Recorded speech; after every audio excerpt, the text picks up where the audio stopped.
সুপ্রভাত, নমস্কার জানিয়ে আজকে আবার একটা নতুন দিন শুরু করলাম।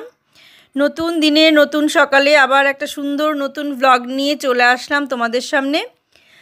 আমার ঘরে বাইরে লাইফস্টাইলে তোমাদের সবাইকে স্বাগত জানাচ্ছি। তোমরা এসো, দেখো সারাদিন আমি কি করছি। আশা করছি তোমরা নিশ্চয়ই ভীষণ ভালো আছো, আর আমিও ভীষণ ভালো আছি। তা দেখছোই বাপের বাড়িতে এসে শুধু খাওয়া আর বসে থাকা আর আড্ডা মারা, এছাড়া আর কোনো কাজ নাই। আর সময়ে সময়ে টুকটুক করে একটু বেড়াতে যাওয়া, এটাই হচ্ছে কাজ, এছাড়া আর কোনো কাজ নাই। সকালে টিফিন শুরু করে দিয়েছি, লুচি, আম, মিষ্টি আর ফুলকপি আলুর তরকারি। কিন্তু সেটা আমি ফুলকপি মানে তরকারিটা, সবজিটা আমি খাইনি, আমি শুধু আম মিষ্টি দিয়ে খেয়েছি। সবজি দিয়ে খেতে ভালো লাগে না আমার। তাই এই মানে খাওয়া দাওয়া সেরে এরপর মাছ নিয়ে আসলো বয়ার বাবার থেকে। তা আমি মাছটা কেটে ধুয়ে নিই। ইলিশ মাছ আমার কাটতে ভালো লাগে, এর আগেও আমি বলেছি তোমাদের। ইলিশ মাছটা বাজার থেকে নিয়ে আসলে আমি কখনো মানে বলি না যে বাজার থেকে কেটে নিয়ে আসতে, শুধু আঁশগুলো ছাড়িয়ে পাখনাগুলো কেটে নিয়ে আসে। আর পুরো মাছটা আমি যত বড় মাছই হোক ইলিশ মাছ আমি বাড়িতেই মানে পিসটা বাড়িতেই করি। ওটাই মানে সব জায়গায় আগেও করেছি, এখনও করি, এটাই করি। তা এই কারণেই আর কি আমি বাড়িতেই বললাম যে, তাও জিজ্ঞাসা করলো যাওয়ার আগে যে তাহলে কি কাটিয়ে নিয়ে আসবে। বললাম না, যেভাবে নিয়ে আসো সেভাবেই নিয়ে আসবে, আমি বাড়িতে নিয়ে এসেই মাছ কাটবো। তা মাছটা কাটা হলো, কিন্তু রান্নাটা আমি করিনি, মাই রান্না করেছে। সর্ষে পোস্ত দিয়ে ইলিশ মাছ করেছিল। আর যেহেতু ভয়েসটা পরে দিচ্ছি সেই জন্য তোমাদের সঙ্গে বলতে পারছি। সর্ষে পোস্ত দিয়ে ইলিশ মাছ, ফুলকপির তরকারি, বেগুন ভাজা, পটল পোস্ত, ডাল, এই সমস্ত রান্না হয়েছিল। কিন্তু খাওয়ার সময় তোমাদের সঙ্গে যে শেয়ার করব সেটা শেয়ার করা হয়নি, কারণ আমরা বেরোবো বলে একটু তাড়া ছিল, তাই তাড়াতাড়ি খেয়ে রেডি হয়ে বেরিয়ে পড়েছি। তাই দুপুরের খাবারটা তোমাদের সঙ্গে শেয়ার করা হয়নি। আর আমরা বেরিয়েছি মানে বেরিয়ে বেশ কিছু জিনিস কেনাকাটা করেছি, সেগুলো তোমাদের সঙ্গে পরে সব শেয়ার করে দেব। তা যেহেতু পরে ভয়েস দিচ্ছি তাই সব কিছুই বলে দিতে পারছি কি করেছি না করেছি। মাছটা ভীষণ টেস্ট ছিল, আর মা যে রান্না করেছিল সেই রান্নারও দারুণ টেস্ট হয়েছিল।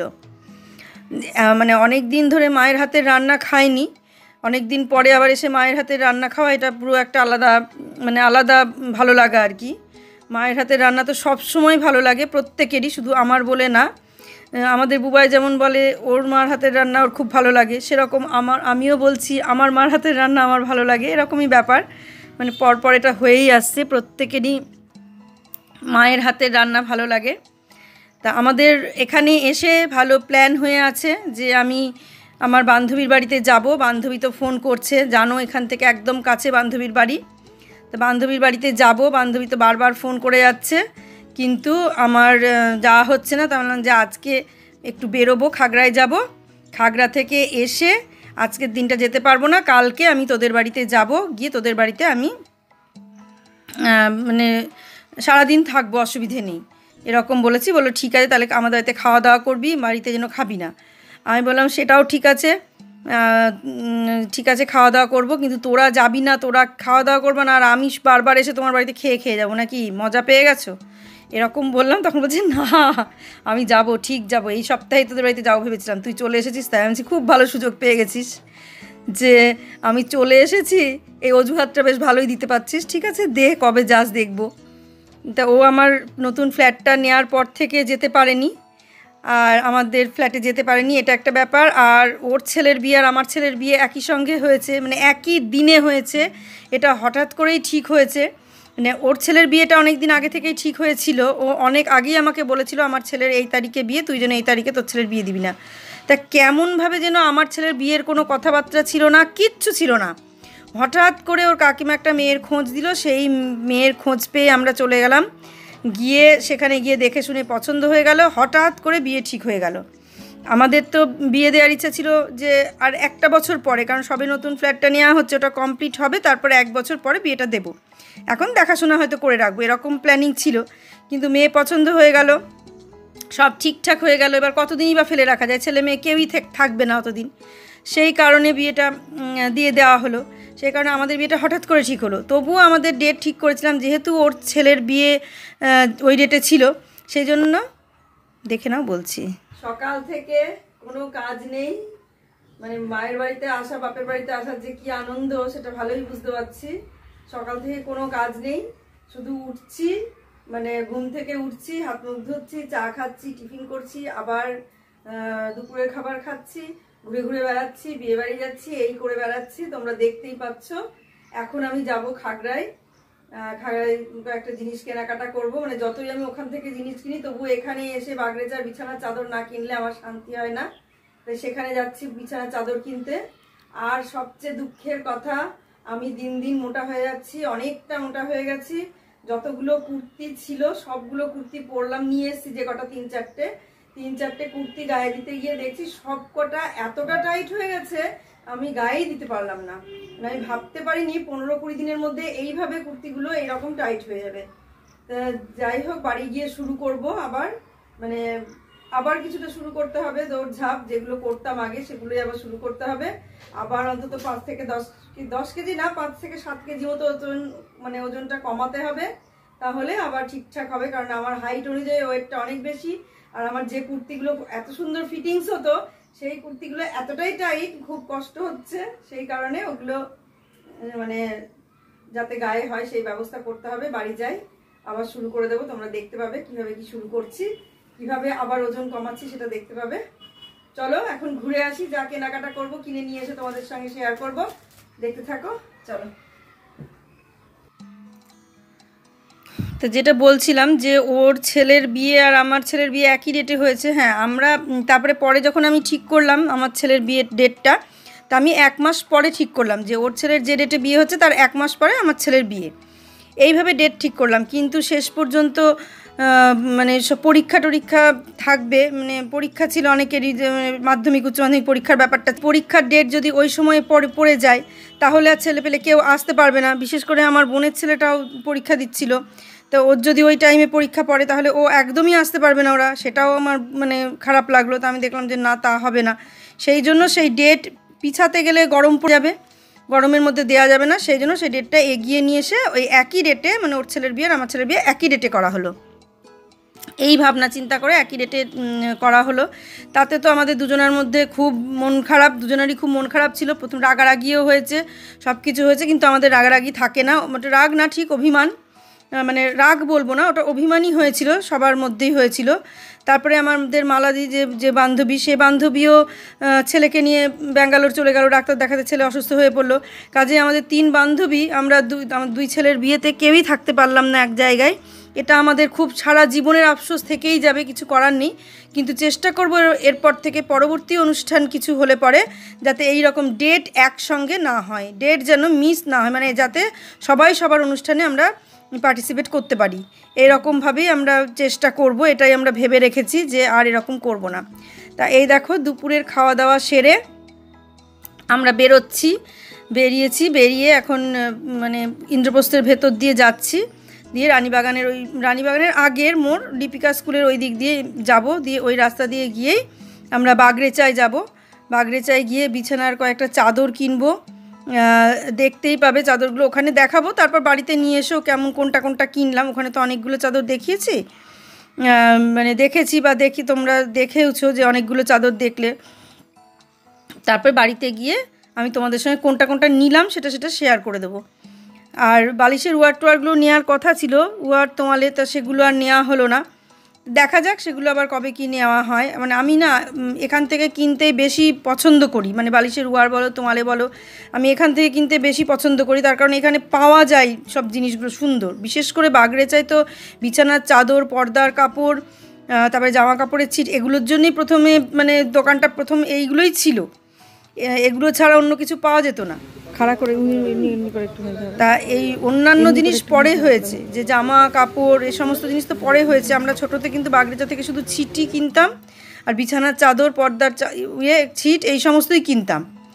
তা আস্তে আস্তে এগুলো বাড়িয়েছে, এখন শাড়ি, জামা প্যান্ট সমস্ত কিছুই এখন পাওয়া যায় ওখানে, কিন্তু আগে এগুলো পাওয়া যেত না। আর এই দোকানটা রাস্তার ওপরেই ছিল, আর ভেতরের এই দোকানটা তো অনেক বড় করেছে। আগে এই বড় এই দোকানটা ছিল না, আমরা যখন ছোট ছিলাম আর কি, তখন এই বড় এটা ছিল না, আমরা ওই রাস্তার ওপর থেকেই কিনতাম। তো এই দোকানটা অনেক পুরনো, মানে আমাদের ছোটোবেলার দোকান। আমার মা বলে মাও নাকি বিয়ে হয়ে এসে ওই রাস্তার ওপরে সূর্য হলের সামনে রাস্তার ওপরে থেকেই কিনতো। তো সেই কারণেই বলছি যে অনেক পুরনো আর কি দোকানটা। তবে এইটা যেটা আমরা গিয়েছিলাম সেটা নতুন করে করেছে। এবার আমরা বাগরেজা থেকে বেরিয়ে গেলাম মোহন মলে। তা এই দেখো একটা স্কোয়ার ফিল্ডের পাশ দিয়ে যাচ্ছি, বহরমপুরের স্কোয়ার ফিল্ডের মাঠ। যাই হোক, ভুল মানে বলাটা অন্যরকম হয়ে গেল, স্কোয়ার ফিল্ডের মাঠ, ঠিক আছে। তো যাই হোক, যা বললাম। এইটা স্কোয়ার ফিল্ড, ব্যারাক স্কোয়ার যেটাকে বলে সেই। আর এদিকে এই যে সার্কিট হাউস, ডিএম বাংলো, এই সমস্ত আছে। এগুলো দেখাতে নিয়ে যাচ্ছি, মানে বহরমপুরে কিছু কিছু জায়গা টোটোতে করে যাচ্ছি বলে দেখতে পাচ্ছি, তোমাদের দেখাচ্ছি। আর এখান থেকে গিয়ে আমি যাব মোহন মলে। এই যে এখন আবার রাস্তা সব ওয়ান ওয়ে করে দিয়েছে, এদিক দিয়ে যেতে দেয় না, ওদিক দিয়ে যেতে দেয় না, এরকম ব্যাপার হয়ে গেছে। তারপর বহরমপুর জেলখানার সামনে দিয়েই যাব, পাশ দিয়েই যাব। এই জেলখানার কথা তো তোমরা অনেক জানো, এখানে কত বিখ্যাত মানুষ ছিল সেটাও তোমরা জানো, আর নতুন করে বলার কিছু নেই। মানে খুব মানে বিখ্যাত জায়গা আর কি এটা, সেরকম ধরনের সেই সময়কার সেই সমস্ত মানুষগুলো ছিল। তো সেখান দিয়ে গিয়ে আমরা এখান দিয়ে গিয়ে গেলাম মোহন মলটা একটু ঘুরলাম, কিন্তু মোহন মলে আমার কেনার মতো কিছু দেখলাম না। মানে এর আগে প্রথমে গিয়েছিলাম খুব ফাঁকা ছিল, এখন লোকজন আছে কিন্তু কেনার মতো কিছু নেই। কি কিনবো, কিচ্ছু কেনার নেই। ঘুরে ফিরে দেখে শুধু শ্রীনিকেতনটাই দেখলাম অনেকটা বড়, আর মোড় আছে একটা ওই গ্রসারি, এই আর তো কিছুই সেরকম দেখলাম না। আর খাবারের জায়গা আছে একটা, এই আর কিচ্ছু দেখলাম না। টক ঝাল মিষ্টি একটা খাবারের জায়গা, এইরকম আর কিছুই নেই ওর ভেতরে। আর সিনেমা হল যেটা আছে আর কি, এই সিনেমা হলটা, তাছাড়া আর যে এক্সট্রা কিছু আছে এখানে সেরকম কিছু নেই। ঘুরে টুরে তাই দেখলাম, যে ভেতরটা ঘুরে দেখে চলে আসলাম। তবে এখানে আমরা কিছু খাইনি, কারণ এখানে আমাদের খাওয়ার মতো সেরকম কিছু ছিল না, বা আমার পছন্দও হলো না। আর তারপর যা দাম দেখলাম সেই সমস্ত দাম দিয়ে ওই সমস্ত জিনিস খাওয়া আমার ইচ্ছা ছিল না। শ্রীনিকেতনটায় 2-3টে ফ্লোর নিয়ে শ্রীনিকেতনটাই আছে, আর একটা গ্রসারি আছে মোড়, আর এই তো, আর সিনেমা হল আছে, আর একটা খাবারের জায়গা আছে, আর সেরকমভাবে কিছু নেই। আর কয়েকটা স্টল আছে, ভ্যান হোসেন এইরকম টাইপের কয়েকটা স্টল আছে, আর সেরকম কিছু নেই। এটাই ঘুরে ঘুরে দেখলাম একটু, তবু একটা ঘোরার জায়গা এই আর কি। সিনেমা হলটা আছে, সিনেমাটা দেখা যাচ্ছে, দেখলাম কয়েকটা কাপড়ের এই 3টে ফ্লোরে গিয়েছিলাম, গিয়ে ঘুরে দেখে আবার নিচে চলে এসে আমরা এখান থেকে গেলাম একটা রেস্টুরেন্টে। তো রেস্টুরেন্টের নামটা আমি করব না, তার কারণ সেখানকার খাবারটা আমার একদমই পছন্দ হয়নি। নাম করে সেই রেস্টুরেন্টের খাবার খারাপ এটা আমার বলাটা ঠিক হবে না। তবে যারা বহরমপুরে থাকো তারা অবশ্যই বুঝতে পারবে, ঠিক লাল দিঘির উল্টো দিকে এটা। আর এইটা দেখছো টেক্সটাইল কলেজ, এটা বহরমপুর টেক্সটাইল কলেজ যেটা, সেই কলেজটা আমি সামনে থেকে পুরোটা দেখাতে পারলাম না, কারণ টোটোতে করে যাচ্ছিলাম, সেই জন্য এইভাবেই তোমাদের দেখিয়ে দিলাম। এবার এই কলেজের সামনে দিয়ে ঘুরে গিয়ে লাল দিঘিতে যেতে হবে, মানে যেটা খুব সহজে ইজি যাওয়া যেত ওই দিক দিয়ে, এখন সব ওয়ান ওয়ে করে দিয়েছে। মানে এগুলো নতুন করেছে দেখছি, যখন আমি ছিলাম বহরমপুরে, বা আমার ছোটোবেলাতে তো কোনো দিনই ছিল না এসব। আর আমি যতদিন মধুপুরে ভাড়া ছিলাম ততদিনও ছিল না। কৃষ্ণনগরে ছিলাম যখন বহরমপুরে বাবার বাড়িতে আসতাম তখনও ছিল না। এইবারে গিয়ে দেখছি এ সমস্ত হয়েছে। তা আমরা এই যে এই রেস্টুরেন্টটায় ঢুকলাম, এটা জানো তোমরা যারা বহরমপুরে থাকো তারা অবশ্যই চিনবে, লাল দিঘির উল্টো দিকে রেস্টুরেন্টটা। লাল দিঘিটা ভালো করে দেখাতে পারলাম না, কারণ বৃষ্টি পড়ছে, আর রাস্তার ওপারে না গেলে লাল দিঘি দেখানো যাবে না ভালো মতো। ওটা যদি আবার কোনো দিন শুকনো দিনে যাই তখন তোমাদের লাল দিঘিটা দেখিয়ে দেবো। আর এই রেস্টুরেন্টের ভেতরে গেলাম, আমরা চিকেন পকোড়া অর্ডার দিয়েছিলাম 1/2 প্লেট, তাও 1 প্লেট দিইনি। কিন্তু এখানকার খাবার এত সুন্দর ছিল, আমি বারবার তখন রেস্টুরেন্টটার নাম করে বলেছি, কিন্তু যেহেতু খাবার খারাপ সেই কারণে আমি রেস্টুরেন্টের নাম করে বলতে পারলাম না। তবে এতটাই বাজে খাবার, আমরা চিকেন পকোড়াটা ঠিকঠাক খেতে পারলাম না। উঠে চলে এসে আমরা গসিপ মোড়ে আসলাম, লিজার উল্টো দিকে। তোমরা জানো নিশ্চয়ই গসিপ মোড় কোন জায়গাটা, সেই গসিপ মোড়ে আসলাম। এখানে এসে আরও গল্প গুজব করব, গসিপ করব, সেই কারণে আসলাম। তো এসে তোমাদের অ্যাম্বিয়েন্সটা ভেতরটা দেখিয়ে দিই। যারা বহরমপুরে আছো তারা তো জানোই, আর যারা থাকো না তারা অ্যাম্বিয়েন্সটা দেখে নাও ভেতরের। মানে এতটাই সুন্দর, বেশ ভালো লেগেছে আমার। তবে হ্যাঁ, গসিপ মোড়টা ছিল নিচে, মানে আমরা যখন এখানে ছিলাম তখন যখন যেতাম তখন নিচেই খাওয়া দাওয়ার ব্যবস্থা ছিল। এইবার গিয়ে দেখছি খাওয়া দাওয়ার ব্যবস্থাটা ওপরে করে দিয়েছে, ফার্স্ট ফ্লোরে করেছে। তো সেই জন্য ফার্স্ট ফ্লোরে যেতে বললো। আমি বুঝতে পারিনি, প্রথমে আমরা ঢুকে দেখছি কেউ নেই, কি করব, ঘুরে আসবো না কীরকম ভাবলাম। তারপরে ওখান থেকে ওরা বলল যে না, আপনারা যদি খাবেন, তো বললাম যে হ্যাঁ। বললো তাহলে আপনারা ওপরে চলে যান, ওপরে গিয়ে খাওয়া দাওয়া করুন, মানে ফার্স্ট ফ্লোরে আমাদের খাওয়ার ব্যবস্থা। তা বললো যে আগে তো নিচে ছিল, না হ্যাঁ নিচে ছিল, এখন ওটা ওপরে করে দেওয়া হয়েছে, যান আপনারা। তাই বলো আমরা গিয়ে বসলাম, বসে যে দুজনে ভিডিও করছি। খাবার অর্ডার দিয়েছি। প্রথমে এসেছিল মাটন কবিরাজি, 1 প্লেট মাটন কবিরাজি অর্ডার দিলাম। 1 প্লেট মাটন কবিরাজিতে 2 পিস ছিল, যেহেতু 2 পিস ছিল আগেই দেখে নিয়েছিলাম, সেই কারণে 1 প্লেটই দিলাম, তার কারণ বেশি আমরা খেতে পারবো না। আর একটা মাটন কবিরাজি অনেকটা বড়, ওই জন্য আমার তো একটা গোটা খাওয়ার ক্ষমতা নেই, আমি তো অর্ধেকেরও কম খেলাম। দিয়ে বুয়ার বাবাকে দিয়ে দিলাম। আমি এইভাবে বুবাইয়ের বাবা বলে কথা বলি বলে তোমাদের একটু অসুবিধে হতে পারে, কিন্তু আমি এইভাবে বলে অভ্যস্ত, তো সেই কারণে আমি এইভাবেই বলি, তোমরা কিছু মনে করো না কথাটাই, নিজের মতো করে মানিয়ে নিও। হয়তো অন্য সময় আমার বর বলি কোনো সময়, কিন্তু আমার মুখ দিয়ে বেশিরভাগ বুবাইয়ের বাবা কথাটাই বেরিয়ে যায়। তো মাটন কবিরাজিটা খাওয়ার পরে আমরা ভার্জিন মজিটো আর বাটারস্কচ একটা আইসক্রিম অর্ডার দিলাম। মানে একটা করেই অর্ডার দিয়েছিলাম, 2টো করে দিইনি, কারণ আমি জানি আমি আইসক্রিমও খেতে পারবো না, আমি ও মজিটোও পুরো খেতে পারবো না, আমার মানে খাওয়ার ক্ষমতা নেই। তা সেই জন্য একটা করে দিলাম। আমি যেটুকু যা খাবো, বুয়ার বাবা তারপরে বাকিটা খেয়ে নেবে। আর একটা ব্যাপার হচ্ছে, আমি এত কম পরিমাণে খাই, খেতে পারি না, হয়তো এখন খাওয়াটা কন্ট্রোল করতে পারছি না, সব খেয়ে ফেলছি, কিন্তু এই যে চলে এসেছি বাড়িতে। কিন্তু তোমরা দেখলে যে আমি বিকেলে খাগড়ায় গেলাম, তোমাদের বললাম যে খাগড়ায় গিয়ে কেনাকাটা না করলে আমার হয় না। আমি ওখানে সব জায়গায় ঘুরি, প্রচুর দোকান বাজার সবই ঘুরি, সব শপিং মল ঘুরে বেড়াই, কিন্তু আমার মানে বহরমপুরে এলে 2টো জিনিস না কিনলে হয় না, যেটা হচ্ছে একটা হচ্ছে নাইটি আর একটা হচ্ছে বিছানার চাদর। এই 2টো জিনিস আমি বহরমপুর থেকেই কিনি, যখনই আসি তখনই বেশি করে কিনে নিয়ে যাই, নিয়ে গিয়ে ব্যবহার করি। নাইটিও তাই, নাইটিও আমি বহরমপুর থেকে কিনে নিয়ে যাই। তার বিছানার চাদর যেটা কিনি সেটা হচ্ছে বাগরেচা থেকে বিছানার চাদর না কিনলে আমার পুষায় না, আমার শান্তি হয় না, এই হলো ব্যাপার। প্রথমে আমি চাদরগুলো দেখাতে শুরু করি। এই যে প্রথমে আমি মোট 4টে চাদর কিনেছি, তার মধ্যে 3টে আমাদের আর একটা আমার মায়ের। আর এই যে চাদরটা দেখছো, এই চাদরটা পুরোটা খুললে আবার ভাঁজ করা অসুবিধা হবে, যখন পাতবো তখন তোমরা দেখতে পাবে, তবুও একটু খুলে দেখিয়ে দিই প্রিন্টটা। এই যে এইরকম পুরো ভেতরটা এই প্রিন্ট, এই যে এই প্রিন্ট দেখতে পাচ্ছ, এইরকম প্রিন্ট, মানে এই ছাপা আছে, আর এদিকে এই যে এইরকম প্রিন্টটা। এই হালকা রঙেরই সব কিনেছি, কারণ ঘরের রঙগুলো এতটাই হালকা, ডিপ চাদর পাতলে মানাচ্ছে না, সেই কারণে হালকা রঙের চাদরই কিনেছি।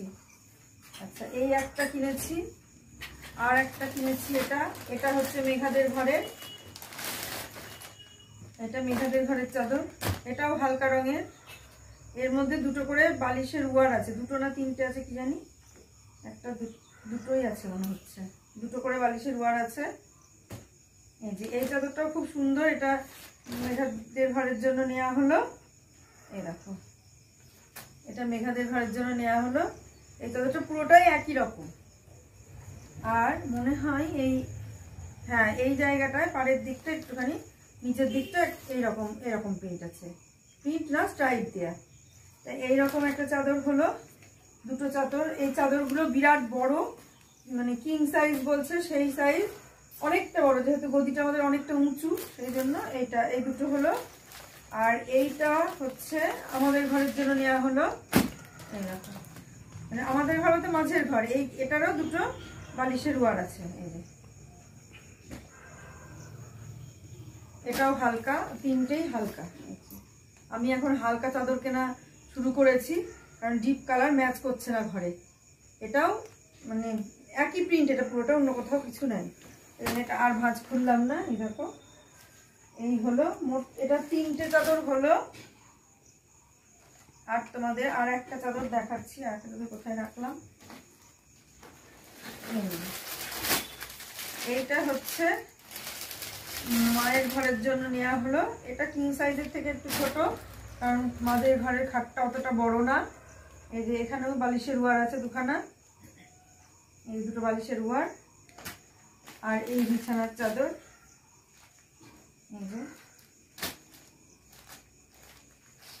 এই যে এই বিছানার চাদর এই মাদের ঘরের জন্য নেওয়া হলো।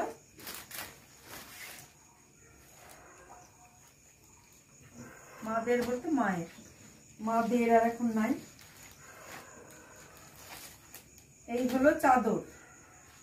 আর একটা জিনিস নিলাম, সেটা হচ্ছে হাত ওই মোছার জন্য যে তোয়ালে, সেই তোয়ালেটা আমাদের অনেকটা বড় তোয়ালে ঝরে ওটা ঠিক ইয়ে হয় না, সেই জন্য এই একটা নিয়ে নিলাম। এই দেখো এইরকম, এটা ঝুলানো থাকবে ওই যেখানে আমাদের সব ইয়ে করা হয়, মুখ ধোয়া হয় বেসিনটা, সেইখানটায়। এই হলো মোটামুটি। আর কিনেছি, আমার আরো নাইটি কিনেছি কটা, আর আমার কটা নাইটি কিনেছি, তিনটে। এই যে তিনখানা নাইটি আরো কিনলাম, কারণ নাইটি আমার নাই, অনেক দিন কেনা হয়নি, সেই কারণে। এই নাইটিগুলো যে দেখবে হয়তো বলবে বাচ্চা মেয়েদের মতো নাইটি কিনেছে, কিন্তু আমার এরকম ধরনের বাচ্চাদের মতো নাইটি ভালো লাগে। এই যে এইরকম নাইটি, এই একটা, এইরকম একই ডিজাইনে দুটো কালার কিনেছি। এই যে একই ডিজাইনে দুটো কালার, এই একটা আর এই একটা। এটা আর খুলছি না, এই যে এটা হচ্ছে লাল কালো, এটা ওই একই ডিজাইন। এই যে এটা হচ্ছে গলার কাজটা, আর নিচটা হচ্ছে মানে লাল রং আছে। আর কালোটা খুলেই দেখিয়ে দিই, তাহলে বোঝা যাবে না। এই ধরনের নাইটি আমি ওখানে পাই না, ওখানে যে ধরনের নাইটি পাই সেগুলো প্রচুর দাম নেয়, 700-800 টাকা করে দাম। অত দাম দিয়ে নাইটি কেনা সম্ভব না। এরকম আর কম দামের যে নাইটিগুলো পাওয়া যায় সেগুলো আমার ঠিক মানে পছন্দ হয় না। আর এই একটা নিলাম, এই একটা নাইটি নিলাম, এটা এই নাইটিটা কেমন হয়েছে। এই কটা জিনিস কেনাকাটা হলো। এই কিনতে আমি গিয়েছিলাম, এই নাইটি আর বিছানার চাদর, এইগুলোই হচ্ছে আমার কেনা। এখান থেকে আমি কিনি, মানে বাগরেজা থেকে। নাইটিগুলো কিনলাম কোন দোকানটা যেন ভুলে গেলাম, অমৃতা নাইটি কিনলাম অমৃতা থেকে। ওটা হচ্ছে তোমার ইয়েতে, ওই সূর্য হলের উল্টো দিকে যে দোকানগুলো আছে লাইন দিয়ে, তার মধ্যে অমৃতা বলে একটা দোকান আছে। ওই দোকান থেকে আমি নাইটি কিনি, বহুদিন থেকে কিনি ওই দোকান থেকে নাইটি। এবারও এসে আবার কিনে নিয়ে গেলাম। এই নাইটিগুলো আমার খুব পছন্দ হয়েছে, তোমাদের কোনটা কেমন লাগলো জানাবে। এগুলো এখন সেলাই করাবো, ওই বৌদির কাছে দেখলে তো, ওই বৌদির কাছে নিয়ে গিয়ে সেলাই করাবো, তারপরে গায়ে দেবো। তাহলে আজকের মতো আমি ব্লগটা এখানেই শুভরাত্রি বলে শেষ করছি। তোমরা সবাই ভালো থাকো, সুস্থ থাকো, সাবধানে থাকো। নতুন পুরনো বন্ধুরা যারা যেখান থেকে যেভাবে আমাকে দেখছো সেইভাবেই মানে দেখো। আর যারা সাবস্ক্রাইব এখনো করোনি তারা সাবস্ক্রাইব করে দাও, দেখো পরপর ব্লগগুলো খুব ভালো লাগবে। আর সবাই সুস্থ থাকো, সাবধানে থাকো, ভালো থাকো। সামনের দিনে একটা সুন্দর নতুন ব্লগ দেখার অপেক্ষায় থাকো। আজকে আসি তাহলে।